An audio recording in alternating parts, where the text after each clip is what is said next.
আল্লাহ রাব্বুল আলামিন জান্নাতে যখন তৈরি করলেন, জান্নাত তৈরি করার পর আল্লাহ রাব্বুল আলামিন জান্নাত এবং জাহান্নাম, এরপরে জাহান্নাম তৈরি করলো। হাদিসটাতে বললাম না, শুনতেছেন? জাহান্নাম তৈরি করছেন পরে, জান্নাত তৈরি করছেন আগে। করার পর তাতাহাজ্জাল্লাহু, জান্নাত এবং জাহান্নাম আল্লাহর কাছে অভিযোগ করলো। জান্নাত এবং জাহান্নাম আল্লাহর কাছে কি করলো? অভিযোগ করলো। তখন অভিযোগ করার পর ফাকালাতিন নাস, জাহান্নাম আল্লাহর কাছে অভিযোগ করলো। ভাই একটু ভালো করে শুনে, ভালো করে শুনে। জাহান্নাম আল্লাহর কাছে অভিযোগ করলো, উরিস্তু বিল মুতাকাব্বিরিনা ওয়াল মুতাজাব্বিরিন, আয় আল্লাহ, আপনি আমাকে বানাইলেন, কিন্তু আমার অধিবাসী যারা আমার বুকে থাকবে, আমার এখানে থাকবে, তাদেরকে এই মানুষগুলো দিলেন কেন? মুতাকাব্বিরিন মানে কি? অহংকার। মুতাকাব্বিরিন মানে কি? অহংকারী, অহংকারী। মুতাজাব্বিরিন মানে জালেম। মুতাজাব্বিরিন মানে জালেম। জাহান্নাম বলে, আল্লাহ আপনি আমাকে তৈরি করলেন, করার পরে আপনি আমাকে এমন কিছু মানুষ দিলেন যারা অহংকারী। চিন্তা করছে জাহান্নামে তাদের শাস্তির ব্যবস্থা, কিন্তু জাহান্নাম অভিযোগ করছে এদেরকে আপনি দিলেন আমাকে। দুনিয়াতে যারা অহংকার করে এদেরকে মানুষও ভালোবাসে, কথা ঠিক না? যারা জুলুম করে এদেরকে মানুষও ভালোবাসে না। মানুষ তো ভালোবাসে না, এদের শেষ আশ্রয়স্থল যেটাকে জাহান্নাম বলা হয়, এটাও ভালোবাসে না। বলছেন আপনি আমার মধ্যে এদেরকে কেন দিলেন? এদেরকে কেন দিলেন? ভাই, আপনি যে শক্তির কারণে, যে কথার কারণে, যে পাওয়ারের কারণে, যে যৌবনের কারণে, শরীরের অবকাঠামো সুস্থতার কারণে আপনি যে অহংকার করতেছেন না, এটা থাকবে না, এটা থাকবে না। অনেক জুয়ান চুল পাইকা কোমর বাঁকা হয়ে গেছে, অনেক ধনী রাস্তার ফকির হয়ে গেছে, দেখেছে না? অনেক মানুষ অসুস্থতায় চিকিৎসা করতে করতে অন্যের দরবারে হাত পেতেছে। এরকম আছে কি আছে না? এই জন্য অহংকার করা যাবে খবরদার। যদি অহংকার করে থাকেন আল্লাহর কাছে মাফ চান, আল্লাহর কাছে মাফ চান। কেন? ওই যে একটা হাদিস বললাম, আল্লাহ তাআলা সব মাখলুক মাফ করে দিবেন, দুই শ্রেণীর মানুষকে মাফ করে দিবেন না। রাসূল বলেন ইল্লা বিল মুশরিক, যারা আল্লাহর সঙ্গে শিরক করে তাকে আল্লাহ তাআলা আজকেও মাফ করবেন। ওয়াল মুশাহিন, দুই নাম্বার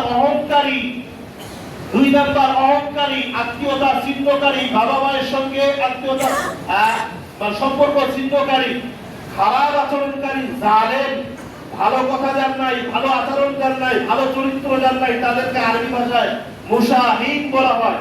ওই মানুষটা যদি আজকে তওবা না করে আল্লাহ তাআলা তাকে মাফ করবেন। আল্লাহ তাআলা তাকে কি করবেন না? মাফ করবেন না। আর এই মানুষগুলোকে আল্লাহ জান্নাতে তো দূরের কথা, জাহান্নাম অভিযোগ করে এদেরকে আপনি কেন দিয়েছেন? অন্য মানুষও তো থাকতে পারতো, তাই না? এরপরে আল্লাহ রাব্বুল আলামিন বলেন, এরপর ক্বালাতিল জান্নাত ফামালি লা ইয়াদখুলুনি ইল্লা দুআফা, আল্লাহ আপনি আমাকে তৈরি করলেন ভালো কথা, কিন্তু আপনি আমাকে এমন অধিবাসী দিলেন যারা গরীব, যারা কি? ভালো করে শুনেন ভাই, হাদিসে বলে জান্নাত করতেছে যে জান্নাতের অধিবাসী কারা হবে? জোরে বলেন, কারা হবে? গরীব, গরীব, গরীব।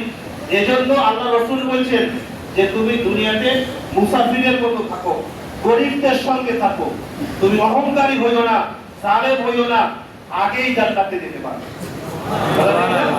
এরপরে সম্মানিত হাজিরিন, এরপরে তিনি বলেন ইল্লা যুআফাউন নাস ওয়া সাকাতাহুম ওয়া বাররাতুহুম, আপনি এমন কিছু মানুষ দিয়েছেন যারা জীর্ণ শীর্ণ, একবার খায় একবার খায় না, একবার চলতে পারে আরেকবার চলতে পারে না, আপনি এই মানুষগুলোকে আপনি আমার অধিবাসী বানাই দিলেন।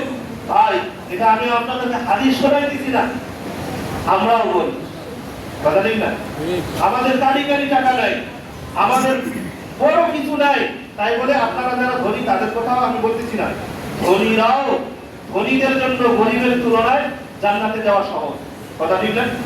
এই যে ভাই আজকে অনেক জনে 2000 দিল, 3000 দিল, 5000 দিল, আবার 1000 দিল, কিন্তু আমার টাকা নাই, আমি 500 টাকা দিই। আচ্ছা বলেন, 500 টাকার মূল্য আল্লাহর কাছে 100 টাকার মূল্য সমান? হ্যাঁ, নিশ্চয়ই তো বেশি, তার তো মূল্য থাকবে, থাকবে কি থাকবে না? তার তো আসান। কিন্তু অনেক সময় ধনীরা অহংকার তাদেরকে পেয়ে বসে, জুলুম তাদেরকে পেয়ে বসে, বসে কি বসে না? এই জন্য তাদের জন্য জান্নাতে যাওয়া একটু কঠিন হয়ে যায়। ভাই হাদিসটা কিন্তু একটু লম্বা, সামনে যাবো কি যাবো? হ্যাঁ, সামনে যাবো। এরপরে তিনি বলেন আল্লাহু লিল জান্নাহ, তোমাদের ঝগড়া করার লাগবে না, জান্নাত এবং জাহান্নাম শোনো, তোমাদের ঝগড়া করার লাগবে না। আল্লাহ জান্নাতকে বলতেছেন যে ইন্নামা আনতা তারহামানি আরহামু বিকা মান আশাউ মিন ইবাদি, শোনো আমি তোমাকে গরিব, অসহায়, রিকশা চালক, ভ্যান চালক, একতলা বাড়িওয়ালা, দুইতলা বাড়িওয়ালা, পাঁচতলা বাড়িওয়ালা, এইরকম মানুষ দিয়ে তোমাকে আমি জান্নাত তোমাকে দিয়েছি, তোমার প্রতি আমি তাদেরকে দিয়ে রহম করেছি।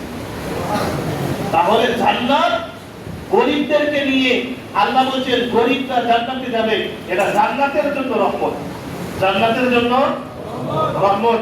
এই জন্য দোয়া করতে হয়, আল্লাহ আপনি আমাকে গরিবদের সঙ্গে বসবাস করার তৌফিক দান করুন, আল্লাহ আপনি গরিবদের সঙ্গে থাকার তৌফিক দান করুন, গরিব হয়ে যেন দুনিয়া ছেড়ে চলে যায় এটাও যেন তৌফিক, এটা দোয়া করার লাগবে।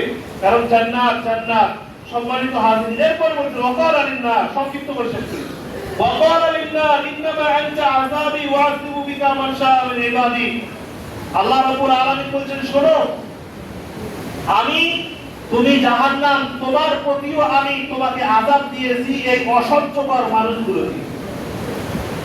আল্লাহ বলেন দুনিয়াতে যারা অহংকার করে এরা দুনিয়াতে অসহ্যকর মানুষ, যারা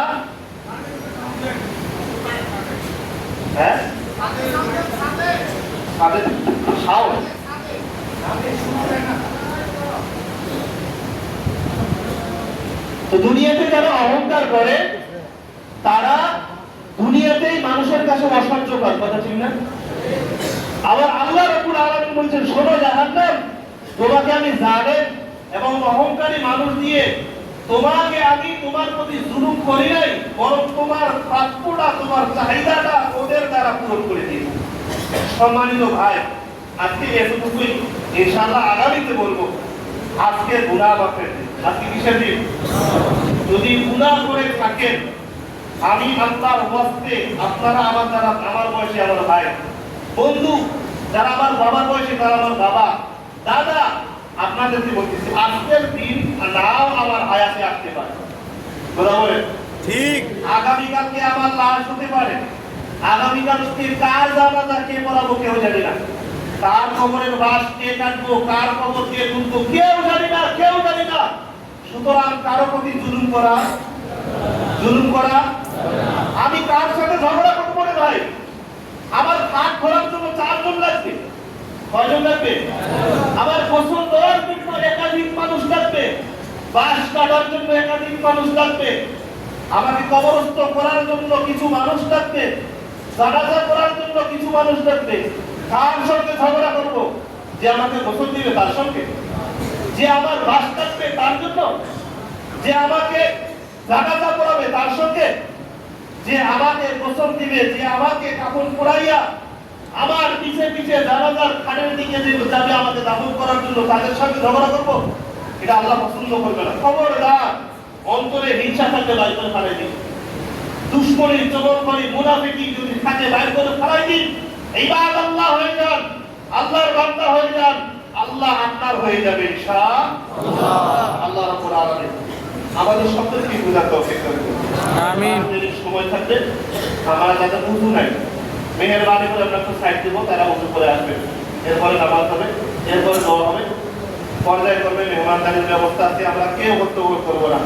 আর যে কথাটা এখানে হয়ে গেছে অনেকেরই এটা রং দেখেছে।